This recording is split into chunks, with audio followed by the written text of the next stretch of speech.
Okay, so welcome back, everybody. Good morning, and thank you for being here today with us for our last day of this International Winter School organized by Università Ulm with the support of the Food and Agriculture Organization, FAO.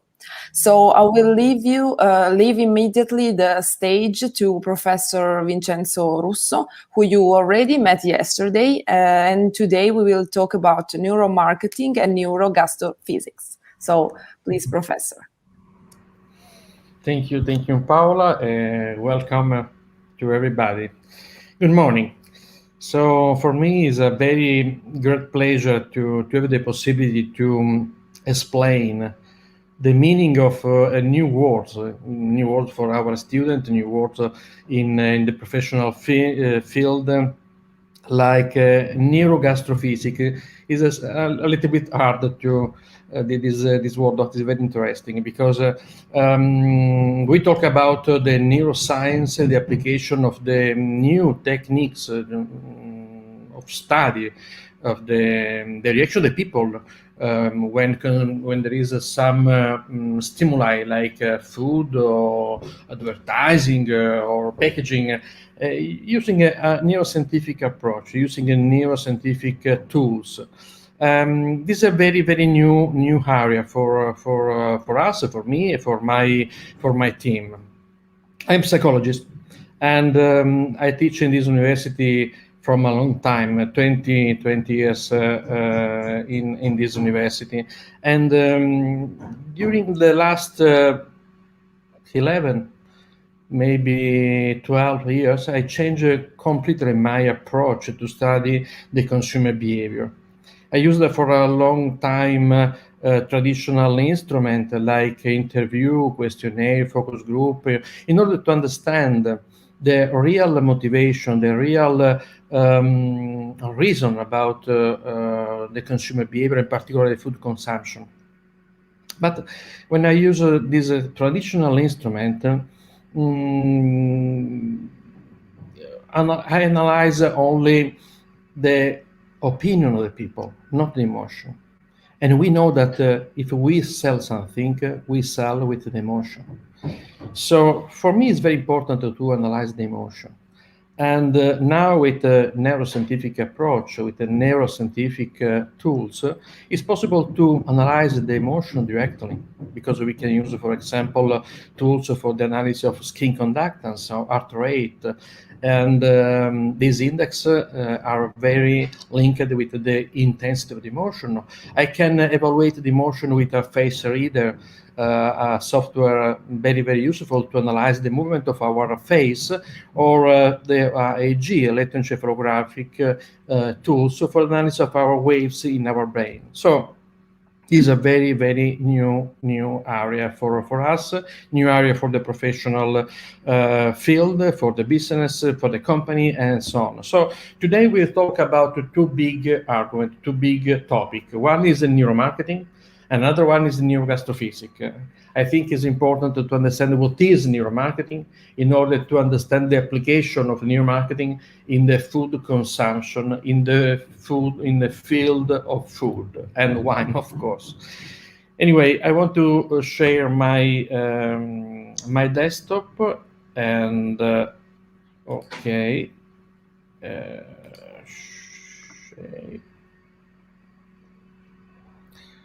Okay. Okay. Now we have our presentation. This is a present. Okay. So I like to spend some minutes in order to introduce me, and in particular my team, and my laboratory of neuromarketing. This center of research, the Laboratory of Neuromarketing, was born many years ago in 2008 in collaboration with a different big company, expert in the analysis of emotion, like Noldus, very expert in the world for the one application, one software, very useful, very powerful, the Noldus face reader. And in collaboration with the MIT of Boston, and Polytechnic of Milan for the bioengineering competencies. And we started to analyze the emotion of the people in order to understand the efficacy of the advertising, the commercial spot, or for the social communication, advertising in social communication, for the packaging, and so on.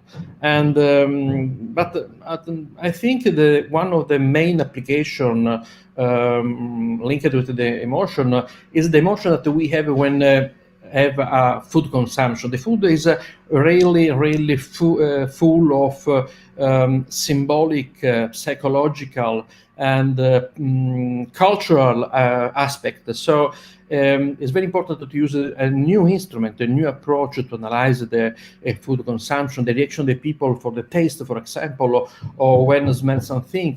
And this approach is very useful to analyze the real reaction of the people when try something and when taste something. So we will talk about that later. I'm author of different books. The last one is Neuroscience in the Restaurant. This is the translation from Italian to English, and about the communication of wine and, of course, of neuromarketing. But today you can find a lot of new, interesting book about the brain, about what it's possible to study the brain with a new instrument, a very cheap instrument, because we don't use the magnetic resonance. We use a very cheap instrument, but with a very high validity and affordability.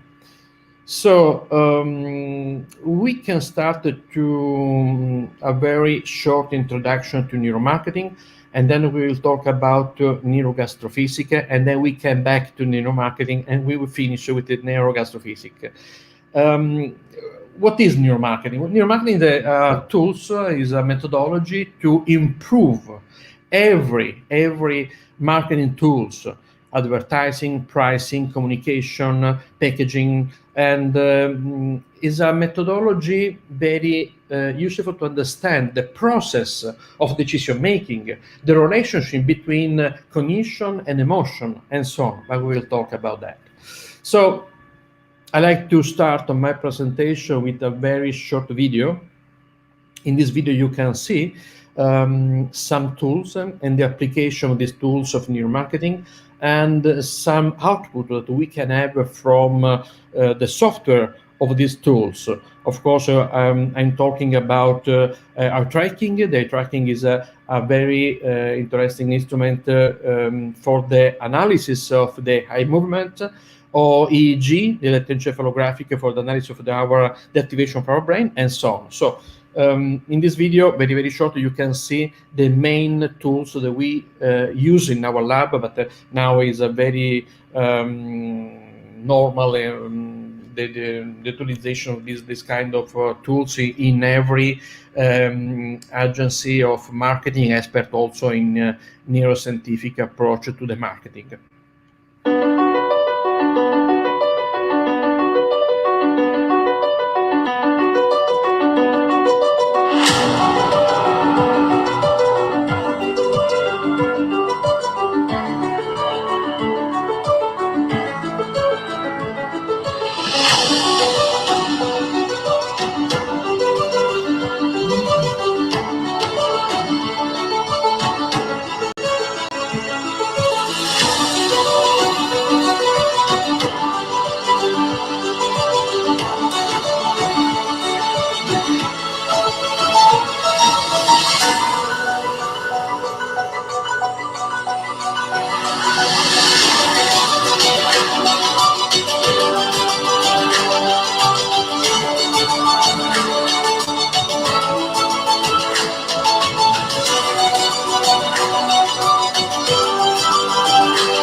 Okay. In our courses, in our lab, we explain it to the students how it's possible to use this approach. The neuromarketing is very new. The first time that one professor used the word neuromarketing was 2002. So yesterday, and so we need to improve the knowledge about this approach because it's a very new, and but is also very interesting for a lot of people. If we look at the global interest with the Google Trends, you can see that the interest of the people is very high now, and is growing every day, every month, every year. So in this chart, you can see how many papers, how many publication we have now in international journal, scientific journal about the efficacy of neuromarketing. I think it is a very important thing because is very new, and we need more scientific knowledge, scientific consideration about the application of this instrument.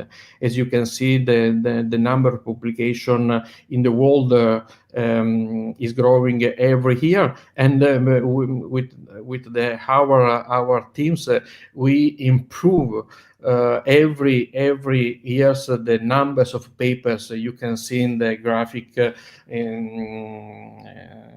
in this chart, how many publication, how many papers we have about the application of neuromarketing. Only the last years, about 20 papers published in the scientific journal. I think this is important because I remember you that this is a new approach, and we need more indication from other university, other authors and researchers about the application of this instrument. So in this graph you can see the investment of money in the next years about the tools of neuromarketing. And as you can see, there is a very interesting growth about this the investment of the University Center for Research in this area. This is a typical postation, the typical room where it's possible to see the subject. They were connected with many instruments, EEG, or instrument for the analysis of the heart rate or skin conductance, and the eye tracking. The computer is an eye tracking, very interesting. Of course, we need many competencies in this area because we need the competencies in marketing, in neuroscience, in consumer behavior, bioengineering, technology,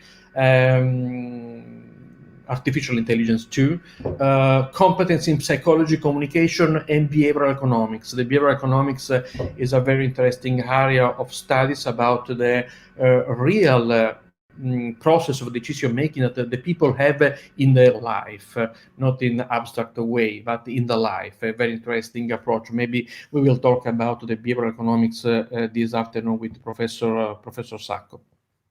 So in our Center for Research, in every Center for Research of neuromarketing, you can find experts from different areas of research, and this is a very interesting aspect, but also a very hard aspect because it's very difficult sometimes to talk the same language, to understand the meaning of the words of bioengineering area from psychological and neuroscience, because we use a different language and different tools. But I think it is a very rich opportunity for us, of course, in order to have good interpretation of the biosignal data and so on.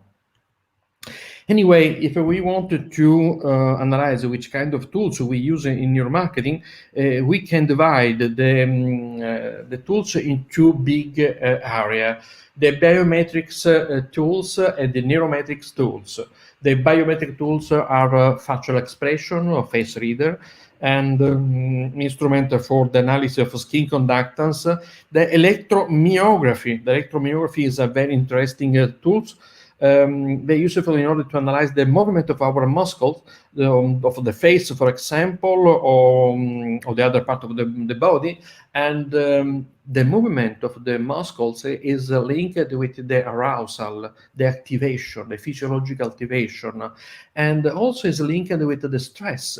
So when something is very complex to understand, we have a contraction of our muscles, and with this instrument it's possible to have indication about the overload, for example. And very, very interesting when, for example, the people look around in a web page and have some difficulties to understand the meaning of some words or some picture and so on. With this instrument, the electromyography, is possible to have a direct indication about the workload or difficulties to understand something. Another instrument is eye tracking, and I will show you the output that we can have with the eye tracking, and the analysis of our heart rate, also linked with our arousal and activation. On the other hand, we have the neurometrics index, the neurometric tools like electroencephalography, magnetoencephalography, and the functional magnetic resonance. Of course, it's impossible for us, for many university to use the functional magnetic resonance because it's so expensive. And but we use the papers from the studies of functional magnetic resonance in order to understand the map of our brain, to understand the area for our brain.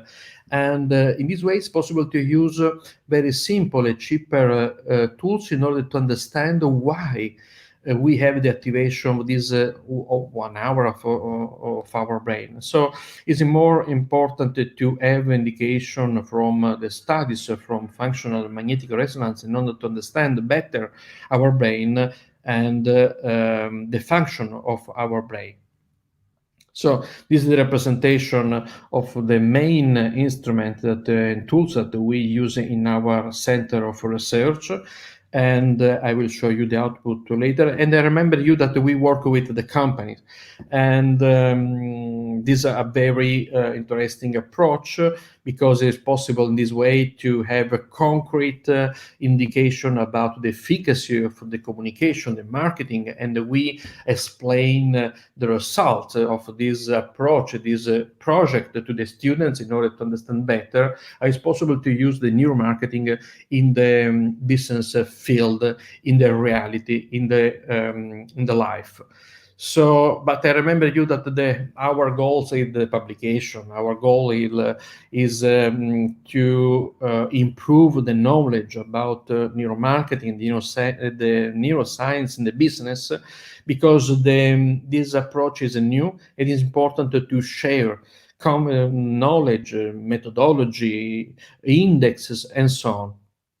Is a long list of our publication.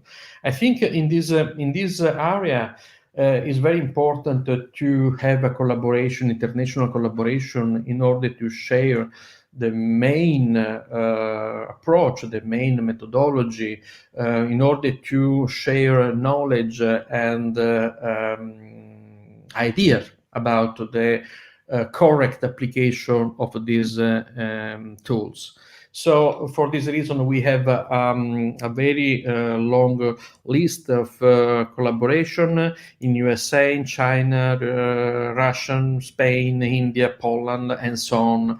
But I think it is a good opportunity for us to share a project, to create collaboration in project of research, to improve the student and the teacher exchanges. Anyway, we have in HUM a very great, big experience in the food consumption. We use a neuroscientific approach to the analysis of food consumption. And I remember you that I told before, that the food consumption is very rich of emotion. And I will talk about how it's possible to change the perception of the taste, of the smell of some food or wine or every beverage, changing something about the communication of these kind of products and goods.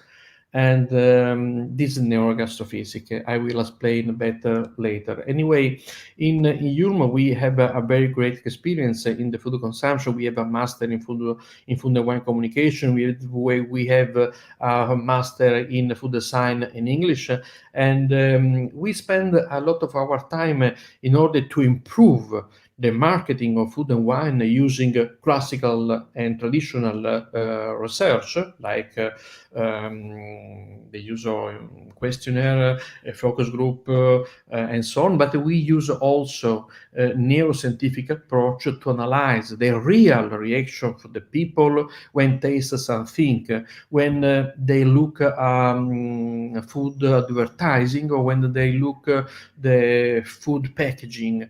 And I will show that it's possible to change the perception, the quality of the product, changing something like the color of the product, or like the packaging of the product, because our brain is more influenced by our expectation. But I will talk about that later. Anyway, if we wanted to understand the application of the neuroscience in the food, I think it's important to understand that our brain can change the perception of the thing. The gastrophysics is a new area. Also, this is another new area of research. And the gastrophysics is an interdisciplinary science about the influence of some aspects that are not directly connected with our taste or our olfactory system, but can change the perception of the taste of the food. For example, if I change the lights in a room, we can change the perception of the stimuli. We can, I change the color of the product, we can change the perception of the food. And anyway, I will talk about that with some example. I remember you that we have a very big difference between sensation and perception. Sensation is the activation of our sense, and the perception is the result of the interpretation by our brain of this the activation of our sense. And usually we put something inside. Of course, a bad product remain bad, but a good product can change in a better product. One of the experts in this field is Professor Charles Spence, a professor in the Oxford University, professor of psychology, and he's the author of one of the main book in this area. The title is Gastrophysics. Very, very, very interesting. I suggest you, if you are very interested to understand the effect of the environment in our taste, in our smell, in our olfactory system, I suggest to read this book. It's very, very, very interesting. And in one part of this book, he said this very interesting sentence. Changing what a person sees can radically alter what they hear. Changing what they hear may influence what they feel, and altering what they feel can change what they taste. So maybe you can understand why it's important, why is so important to analyze the feeling and the emotion when the people try something, taste something, because it's possible to improve the feeling, to change the emotion and change the perception. There is a very short video from Charles Spence about this the effect of aspect of the environment in our taste, in our olfactory system, and so on. Very short video about the gastrophysics.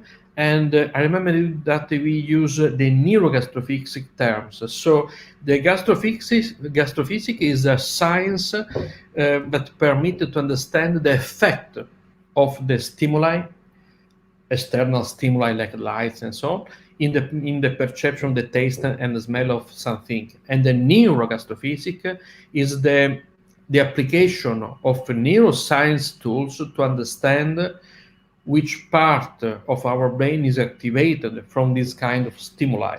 Anyway, this is a video about the gastrophysics.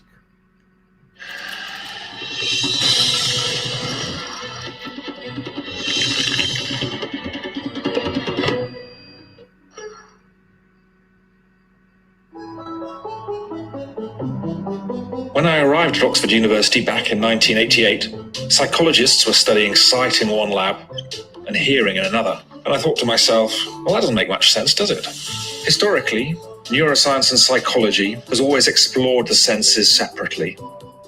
The reality is, you cannot consider vision without also considering hearing, tasting without also thinking about smelling. All the senses are intimately connected.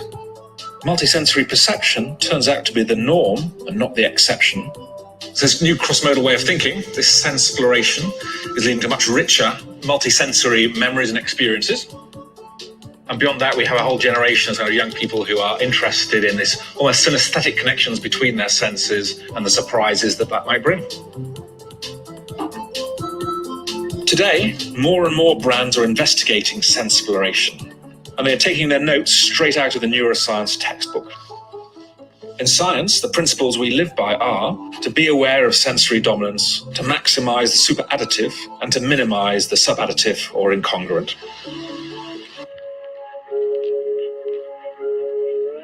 Scientists and designers need to be aware of sensory dominance. Let's take an example of hearing and vision. Watch this video. What sound do you think you're hearing? Whenever you look to the left, your brain will tell you you're hearing bar. Or whenever you look to the right, you'll suddenly start hearing da instead. Of course, the sound is always the same. It's always kind of a muffled da sound, but your brain is integrating what it sees and what it hears, and being dominated by those lip movements on the screen. Normally, we think we can differentiate what we see from what we hear, but in fact, very often those senses are intimately intertwined.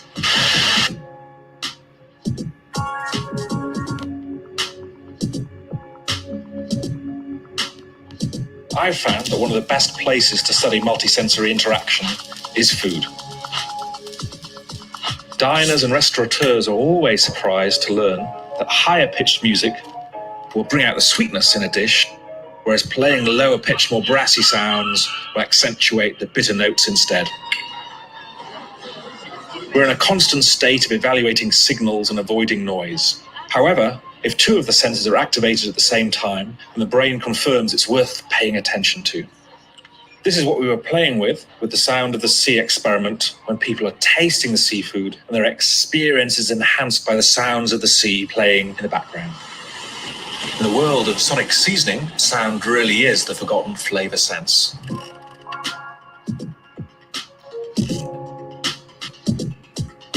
As sensory alchemists, we really need to think about the balance between the senses, because when that's not right, it can really ruin the experience.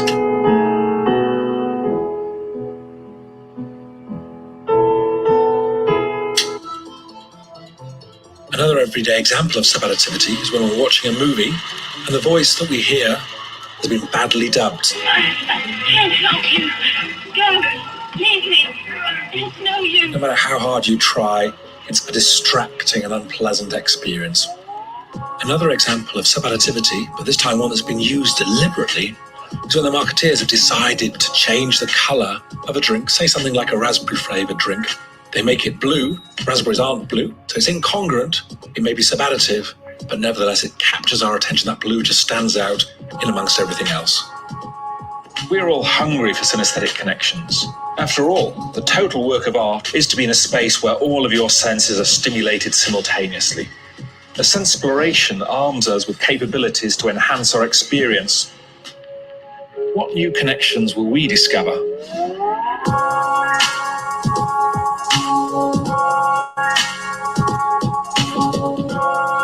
Okay, so you understand the meaning of neurogastrophysics. We can change the perception of the taste of a product, changing the color, changing the music background, and of course, every stimuli can have influence in our brain, and we study the brain when and the influence of some stimuli like advertising, like packaging, and so on. Usually, I use this paper, this research, very interesting about the effect of the marketing or the effect of the communication in the perception of something. For example, wine. This is a very famous paper from a group of a team of experts in Denmark about the neuromarketing, the application of neuromarketing in the food consumption. Plasman is the name of the first author, and in this research you can find a very interesting, very funny experiment.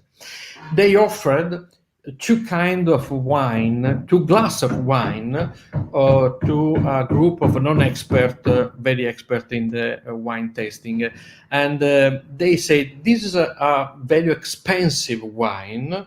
The cost of the bottle of this wine is $45, and the other one is a very cheap wine. The cost of the bottle is $5. Try and tell me which is the best wine. And sorry, there is a rumor because there are some work today in this moment in my building. And sorry. Anyway, the people tasted the two different glass of wine and said, of course, that the expensive is the best, is better. Of course, if I know that the cost of the wine is high, the perception, the quality is high. But the very important part of this publication is the analysis with magnetic resonance. And when the people taste the two classes, the two types of wine, and the results are very interesting because when the people know that the cost of the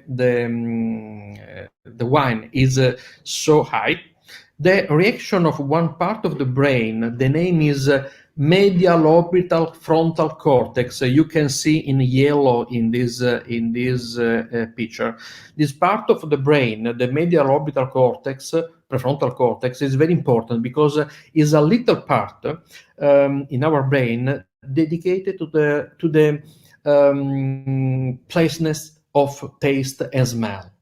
So if there is something that is good for us, this area is activated. But I remember you that the stimuli, the wine was the same, and the cost is different, but in reality, the wine was the same.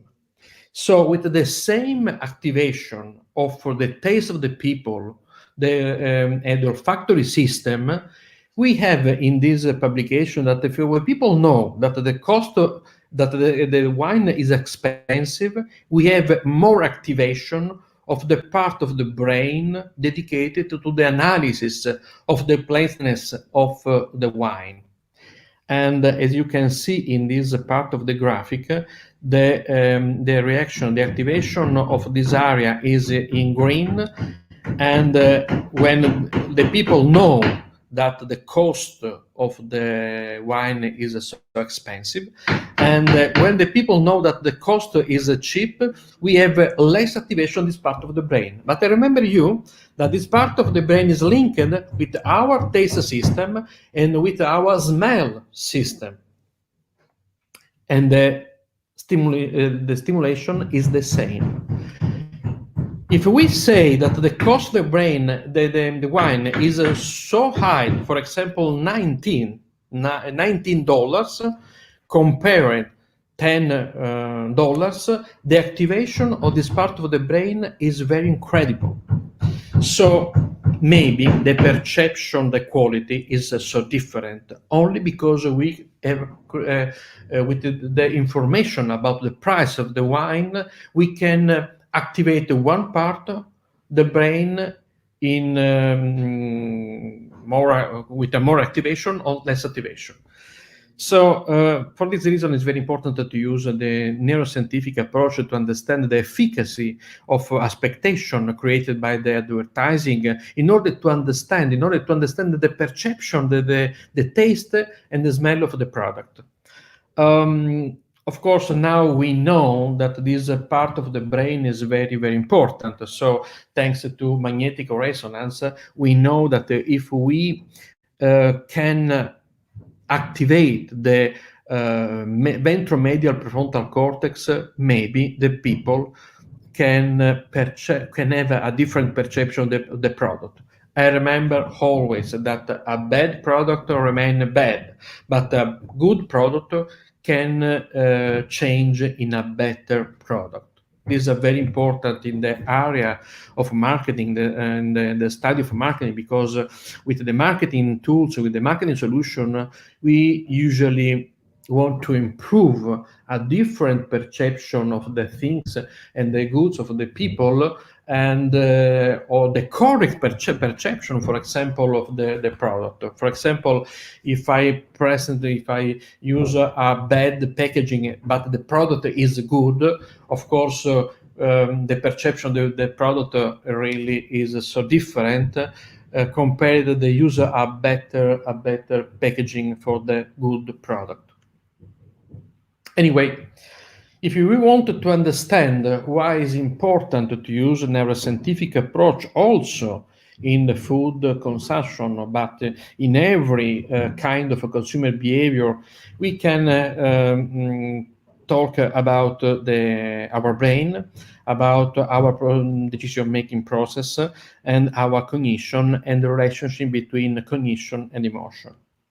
But I want to start to analyze some very important data. We spend a lot of money in marketing research every year.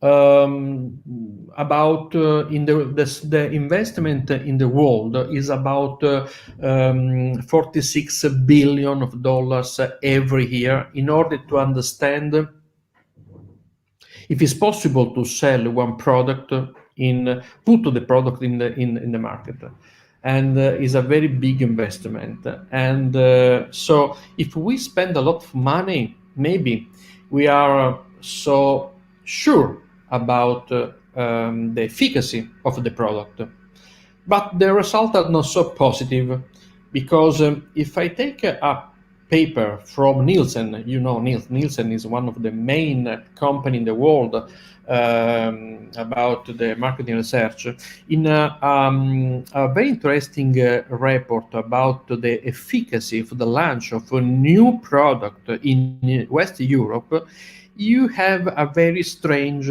output results. They say that comparing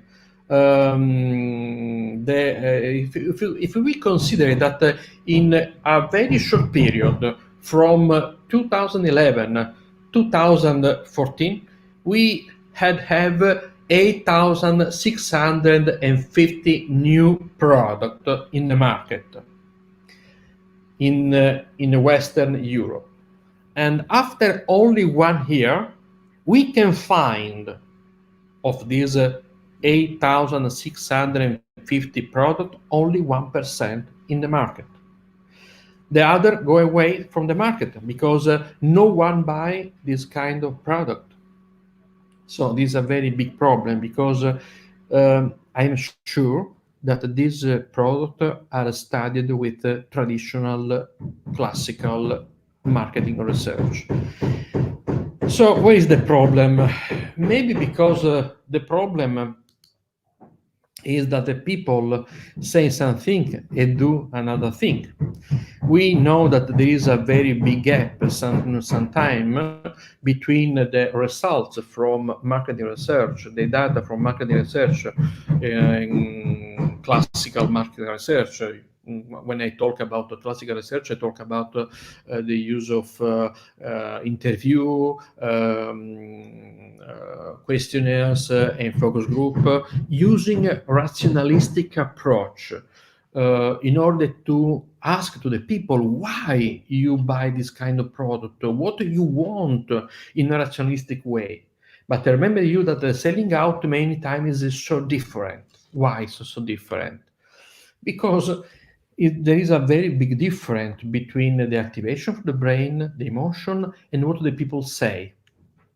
In particular, if we can take a very famous sentence from David Ogilvy. David Ogilvy is one of the main experts in advertising of the last century, and he said a very interesting phrase, a very interesting sentence in 1963. He said that the real problem that the people have during the marketing research is that the consumers don't think how they feel, they don't say what they think, and they don't do what they say. Is a very interesting sentence.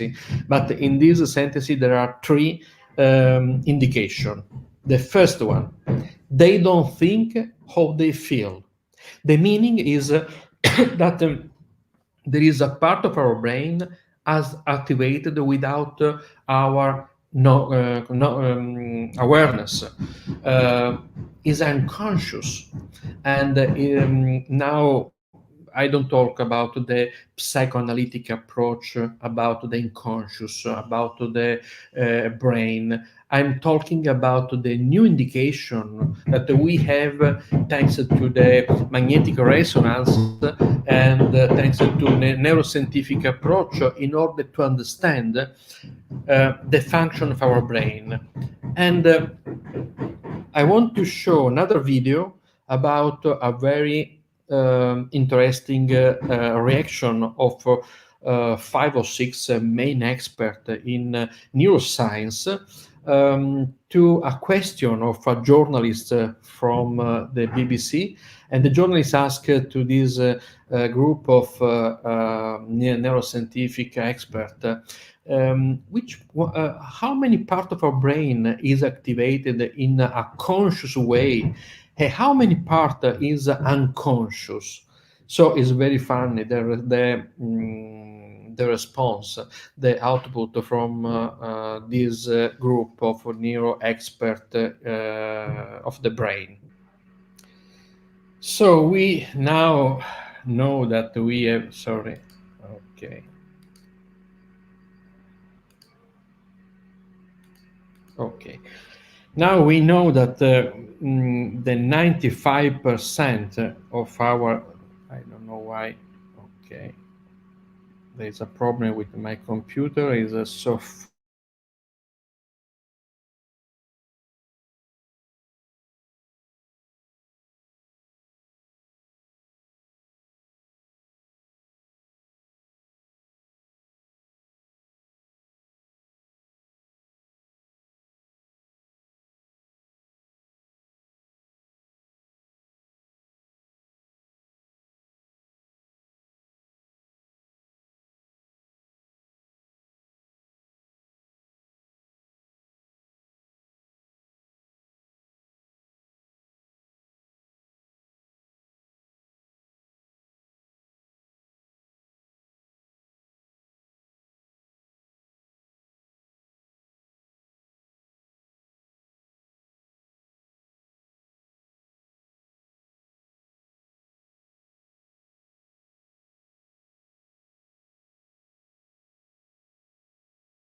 I sorry, we had a problem.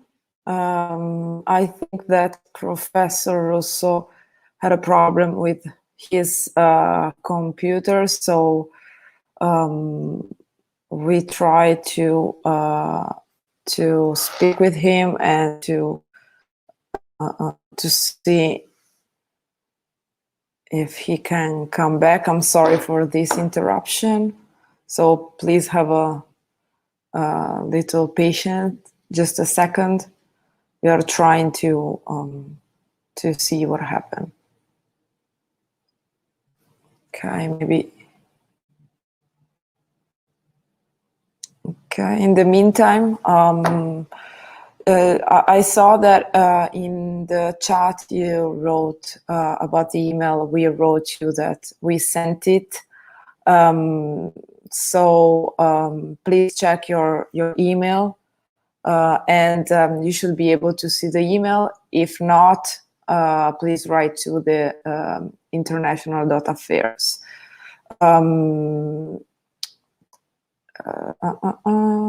Yeah, we are not able right now to have, not yet. Just a second. I'm sorry for the inconvenience. Let's do this way. So please stay there just a second.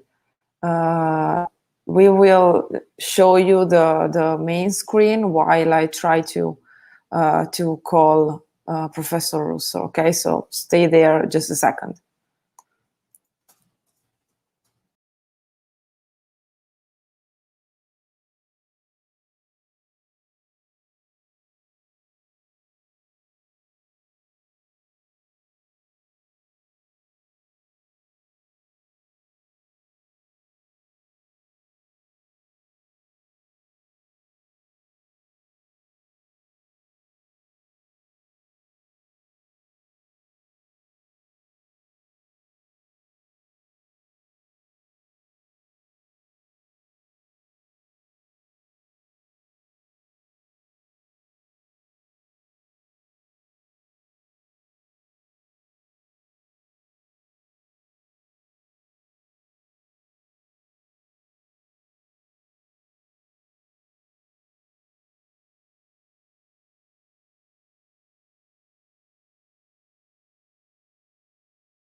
Okay, I'm sorry, but I had a problem with my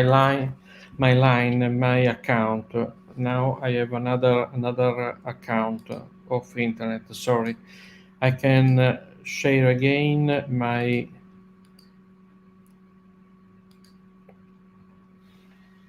presentation. Okay, and I can restart from this chart. Maybe we talked about the system 1 and system 2. The system 1 is linked with the emotion, and system 2 is linked with the rationality. And Daniel Kahneman, Nobel Prize of Economy, said many years ago that we use for decision making the unconscious system 1 in particularly. And now we know more information about our brain.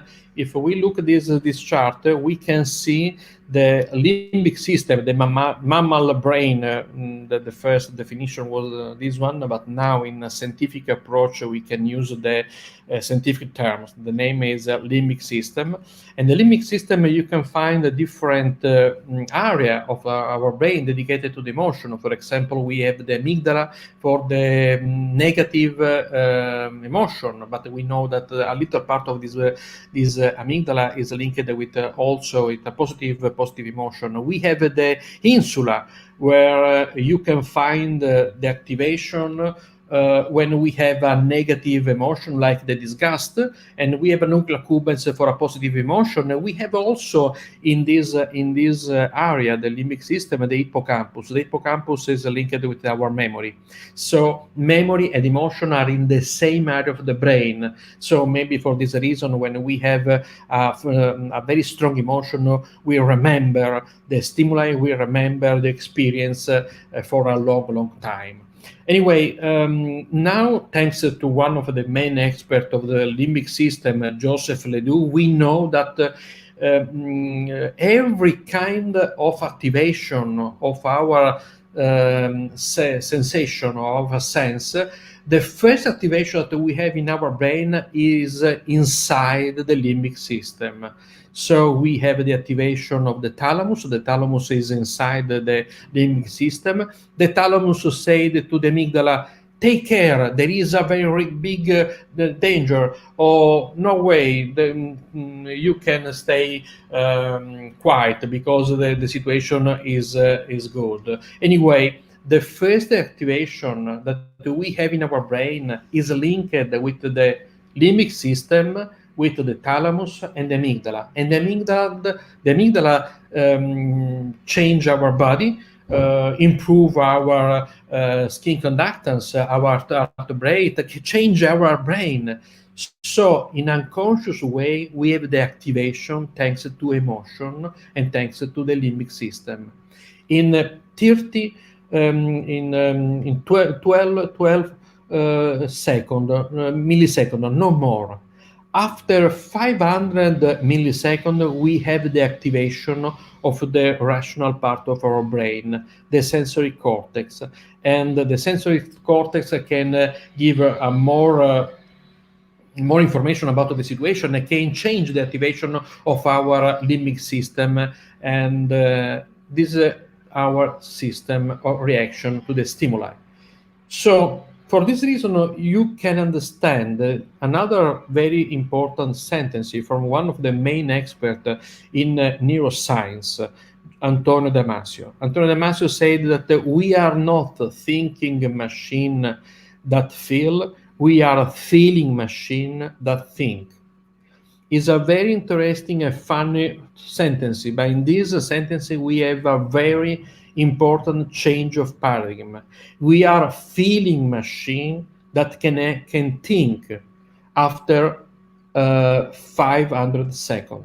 So for me, it's important to understand the reaction of people, the emotional reaction of the people, in particular in the food field. I have a very short time, so I want to show something about the effect of the emotion in the perception of the taste of some product. So if we improve or if we change the emotion, talking about the price or using a very interesting advertising or using the color of the product or the package, I can change the emotion, and the emotion can change the perception of the taste and our smell. For example, we know that if we take orange juice, for example, and they put inside enochanin. The enochanin is a very interesting liquid with odorless and tasteless color, and change the color of the orange juice in more red. The people said that if it's more red, the orange juice is a little bit more acid and a little bit more sweeter. and I change only the color of the product. If I take a liquid, this is a very interesting paper and study about that. If I take a liquid and say to a group of people, taste this kind of liquid, but take care because this liquid is so bitter. The people said taste and said, yes, it's a really bitter. But if we use their magnetic resonance, we can see the activation of the insula. I remember you, the insula is a little area of the brain inside the limbic system dedicated to disgust. And in reality, we have a very great, very big activation of the insula. But if I use the same liquid and say, now taste this kind of liquid, but remember that now this liquid is less bitter than the other one. And the people said, yes, it's a little bit less bitter, and we have less activation of the insula. But remember, the insula is linked with our olfactory system and tasting system. So if I know that one product has some characteristic, the expectation can change the perception of that product.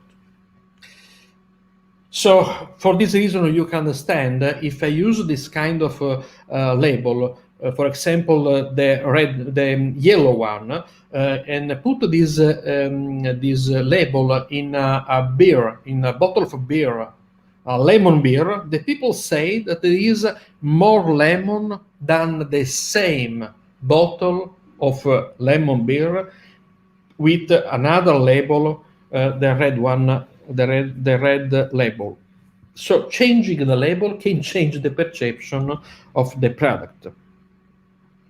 So maybe you can understand why the 7-Up changed the color of the can and introducing the not only more yellow, but also the picture of the lemon. And the people said that the quality of the product is now better.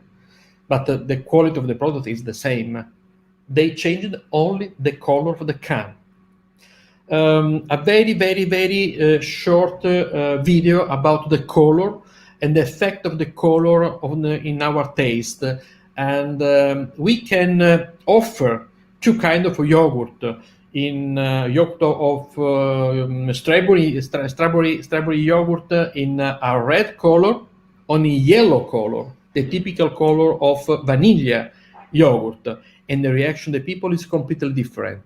We will talk about that thanks to Margherita Zito, that in a few minutes can improve, can explain in this session about the effect of the smell and the color to the perception of food.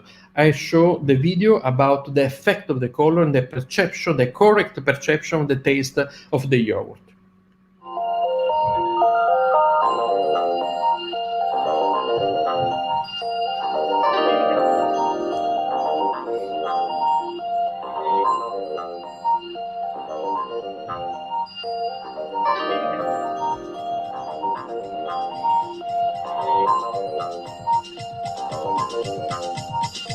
These are pretty. Colours suggest stuff already.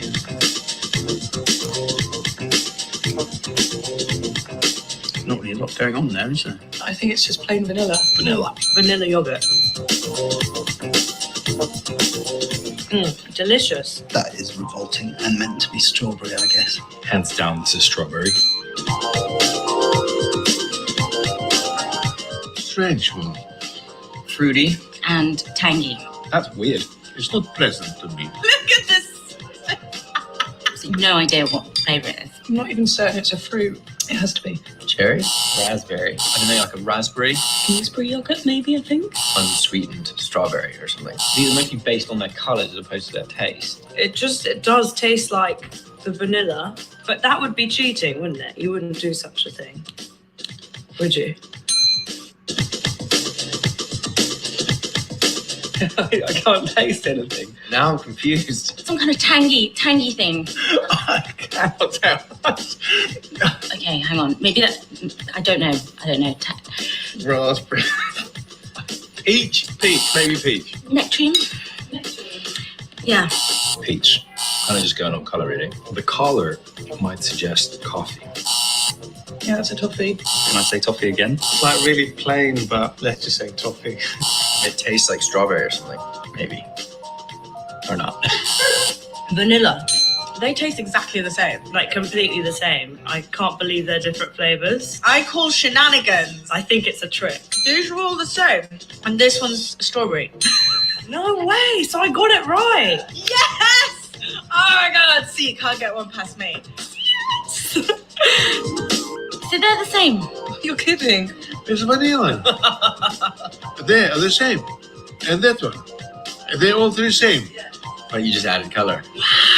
Right. You got me. You got me there. I feel like I've been conned in some way. Are you sure that is the same as that? I mean, it distinctly tasted tangier, definitely. Oh, I have featured you. That's that one. No, that was the other one. Okay, yeah, all right. Totally my brain. Not depressed. You know that strawberry yogurt is pinkish, cherry is pinkish, raspberry is pinkish, so you immediately connect to this is fruity. I was searching for the flavour that wasn't there. I felt it at the time. And I was like, it can't be the same flavour purely because of the colour. That was the only reason I thought that. Even though I know they're the same, they still taste different to me. Oh, well, God damn it. Yeah, I mean, this is going to take some time to get over.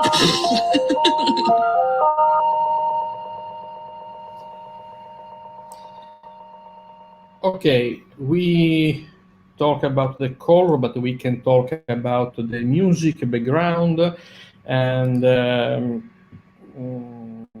we can talk about the effect, the smell, and the odor, the aroma, and so on. And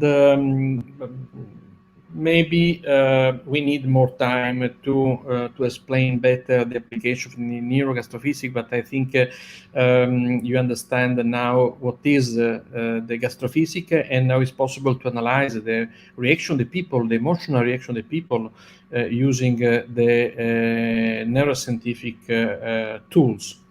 Now we have Margherita Zito. Margherita Zito is a researcher in our university, and she will talk with you about the sensory marketing and smell in more with all the details. We have another appointment in the afternoon. I'm sorry, but now I have another conference. But anyway, I want to return to some argument, to some application in order to talk with you about the change behavior, the change, how it's possible to change the behavior using the neuroscientific approach and the output from our research. Maybe we can talk about the question that we received today and after this presentation in this afternoon. And because I know that there are some questions about the privacy and the use of biotechnology and neuroscientific approach. This is a very important aspect because the the indication of the an ethic approach in this field is a very, very important area, an important argument that we will talk about that in this afternoon if it's possible. But I think it's possible to have 1 hour more to discuss about that. Anyway, Margherita. Okay, thank you. Good morning. I'm going to share my screen, I think. Let me share screen. Oh, okay.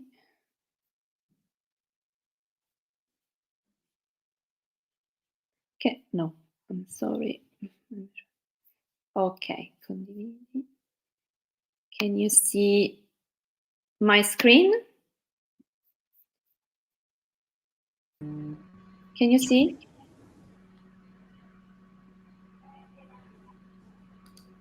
Can you see my, oh, okay, thank you. Okay, now we're going to deal with this part, in line with what Professor Russo told you, and that is the role of smell, and in particular the role of sensation in consumption choices. And we are going to see how smell, and in particular the role of senses, can modify our emotions and therefore behaviors. And I would like to introduce this topic using this famous part by Proust, that is the La Recherche, in which he describes a particular part of his childhood experience that was amplified by a specific experience. That is when he remembers through a little piece of the cake, that is the Madeleine, a part of his childhood. And I want to focus you in particular on these yellow parts, but on these lines, that is when he became aware about the sensation and the experience he was living. And when he recognized that the essence of what he was feeling was not in me, he said, but it was myself. He began to recognize, to understand the strict link between the emotion and the stimulus that was the Madeleine. He also said that I was conscious that it was connected with the taste of tea, and cake. We have the awareness and the awareness of the connection between his emotions and the experience he was living. And in this part, we can try to introduce and understand the first element linking the particular power of the sensorial stimulus that can be linked to emotion. The sensorial stimulus, that is Madeleine was tasting, is linked to the emotion associated to his childhood, and they are not divisible. And this is a particular characteristic of the mechanism through which sensorial marketing acts. We have a stimulation that can be labeled or can be linked to an emotion that can drive to the purchase decision, and also can be a very, very important element for the decision-making process. So in this sense, with the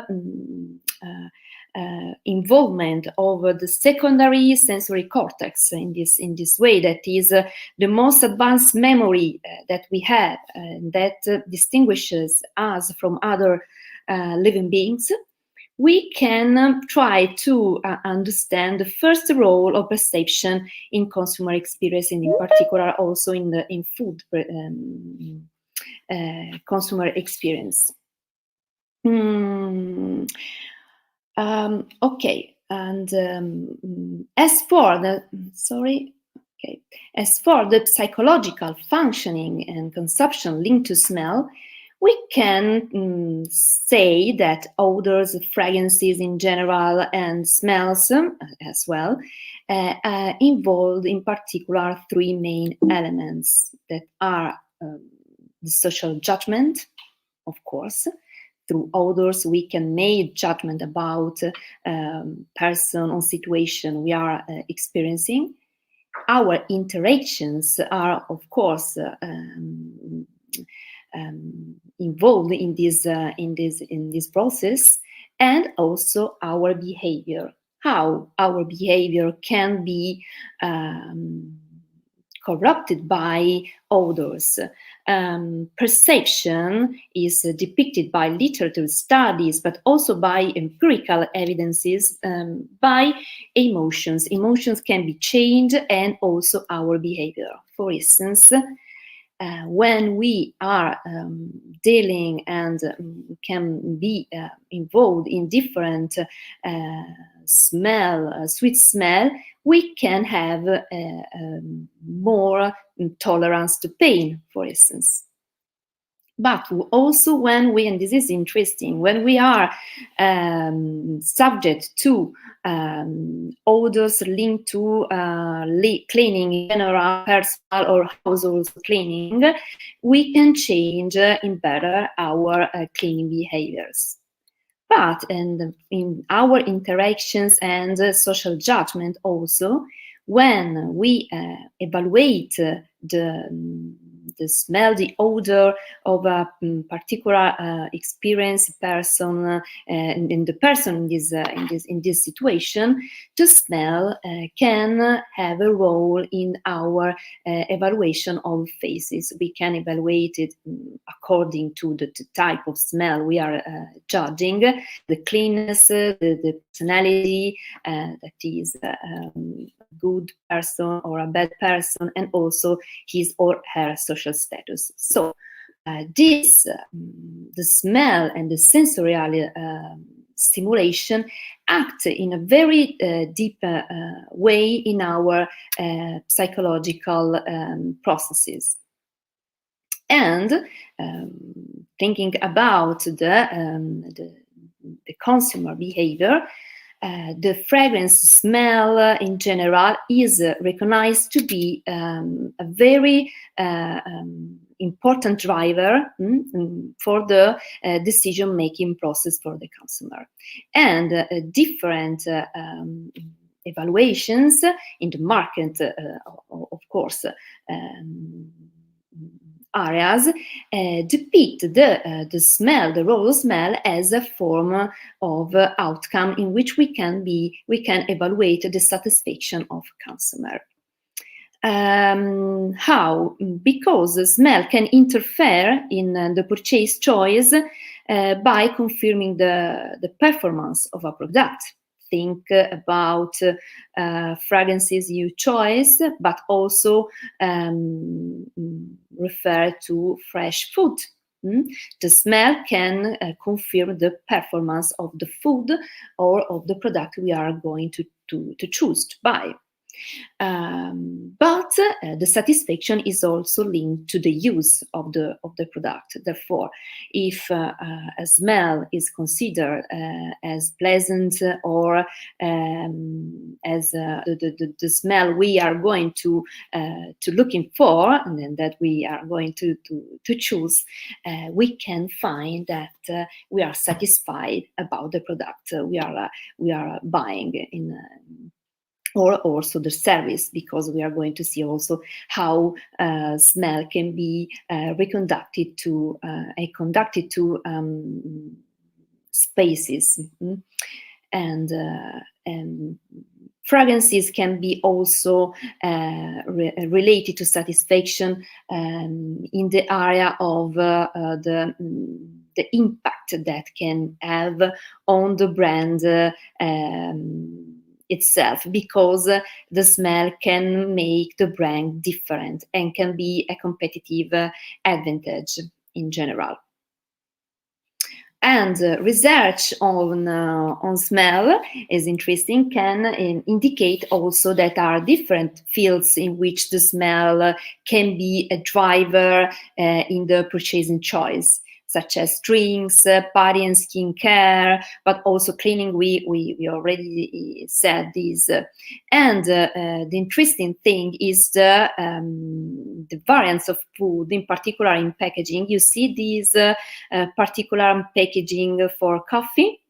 As you can see, and smell can drive, in this sense, also all the packaging processes and the characteristics linked to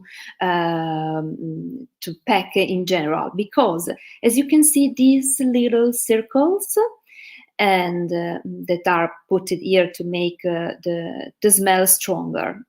And this is to amplify the consumption experience, and that is to confirm the performance of the product that this cup is containing, and also to confirm the performance and the satisfaction for the consumer while during the experience of this product. these are strategy thing to make the experience stronger. And make the sensoriality, the sense of smell in this case stronger and amplify the smell experience. Other experience and other example, for instance, are linked again to PEC. Is the important element to recall the function of smell. If you are at a supermarket and you want to test a product, you can't open the packaging, of course. Therefore, how can you test the product you want to buy? And this is an example of course, of PEC that can be an help to overcome, if we want to say that, this problem, and to allow the consumer to buy according to the preferences and the smell as a drive in the purchasing choice.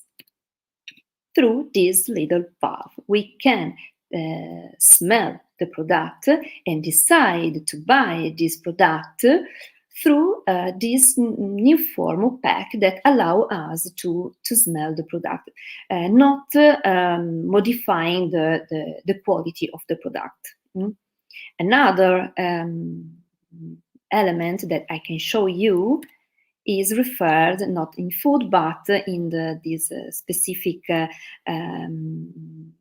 area of candle, that is Yankee candle. You can't open all the pack. This is the car jar, and the particular element characteristics of Yankee candle is the viability of fragrances we can choose. And we, as we can't open the pack, they allow us to choose our candle in this way. If you can see in this little circle, you can read rub and smell. Rub and smell. You can rub this little circle to smell and therefore have a previous, if you want to say that, experience of the product we are going to buy. And this is very interesting. Also, understanding how market is trying to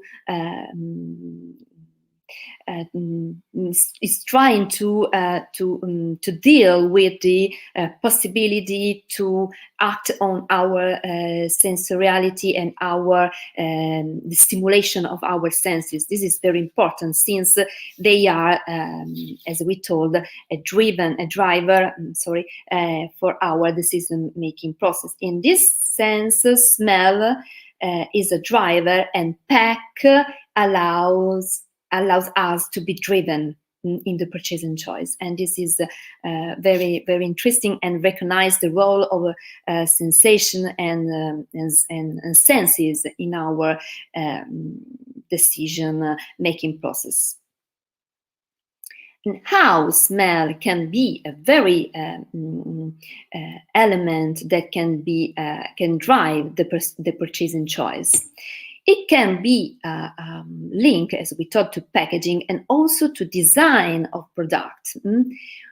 He can be a smell, a driver when there is a congruence between the pack and the smell. You can see this soap pack, for instance, and we can see that is green tea and the material, and you can see it is the green soap, the transparency in the packaging can be an element of congruence between what is the smell and the taste of the product and what the pack is suggesting to the consumer.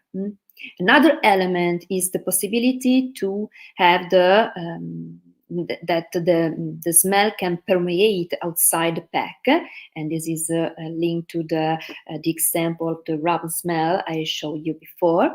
And as the price, the ease of use, and the aesthetics that the consumer is choosing to make his buying decision, the good smell, the possibility to have a previous understanding of the good smell can be is beginning to be a basic element in the demand for products. And this is very, very important. I'm going more quickly because we have not enough time. The very important thing is that we are more able in the recognition of colors, but not in odors. And the gap in the market can be solved by the association between colors and odors. For instance, if I ask you which is the strawberry fragrances in these pictures, I think each of you will say the pink one. And this is the reason why you often find specific colors associated to specific product frequently, because we have more ability in identifying odors depending on the degree of the colors of the product. Also, shapes are important to identify because colors and shapes are more tangible for us, and we can amplify our ability in recognizing a smell when we see an image that is semantically congruent with the image. For instance, how we can communicate a perfume is not very easy, but through this pack, for instance, apple or flower, to communicate flower fragrances, we can overcome this gap. How can you communicate sensuality, femininity? And this is a strategy, for instance. Therefore, there is an interaction, a strong interaction between the visual and the olfactory stimuli. And this is very, very interesting also, and this is linked to food. You can see fruity choices that are linked to this congruence between smell and shapes. And this is funny, but also interesting in understanding the smell, the role of smell, and the link between our emotion decision with our sensorial stimulation and response to the sensorial stimulation. And in sensorial marketing, this become the recognition of the role of sensation, perception, and our senses, in this case, becomes a very, very important competitive advantage. And the smell in particular can be an indicator of quality. And in this sense, I can show you in these 5 minutes some example of how sensorial marketing can act on a big scale. For instance, I'm showing you this advertising that is by Bloom grocery stores with a campaign "Smell of grilling stick." There is a big billboard, very big, that is simulating a big fork supporting a piece of beef. The interesting thing, beyond the big proportion of this billboard, is the fact that inside there was a fan that was emanating the smell of black pepper and charcoal to stimulate the situation when you cook the beef and grill in general, to attract consumers through these stores. Another example is inside the supermarket. This is an idea by McCain Corporation with baked potato scented frozen islands advertising, and in the supermarket, and also close to the potatoes areas, people had the possibility to press a button on a big poster that began to release the aroma of oven baked jacket potato, announcing the possibility to buy these particular potatoes by McCain. And this is another interesting example of how scent, in this case advertising, is take advantage by the role of sensorial stimulation. And the last example I want to show you is this scent advertising by Lipton tea brand, which put it in the principal bus station in Prague, some 3D pyramids that were simulating the fruity tea bag by Lipton, and they sprayed at 5 minutes interval the intensive fruity tea fragrance to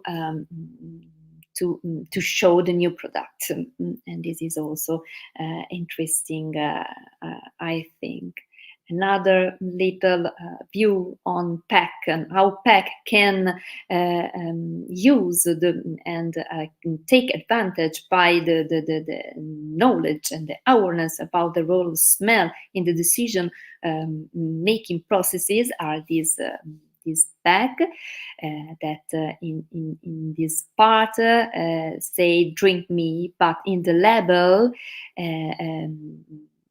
can recall the rubber smell I showed you before, with the smell and taste label, and also here this product peel to smell, so you can smell and taste the product before your buying decision. And also these are some example of the rub smell the taste, and also here to buy product that normally you can choose in other form. And this is the last. Yes, the last. I can leave the presentation. Okay, this is the last slide. We think we are on time, I think. And okay, thank you very much. Yes, perfectly on time. So we are. I'm happy. Yes, great, perfect. So thank you very much, Professor Zito. As Professor Russo told us, we will see each other here at 2:30. So we will start again, and we will have a very short presentation in order to complete what we started this morning. And then we will start with all your questions. We have collected them. So thank you very much for participating, and we see each other this afternoon.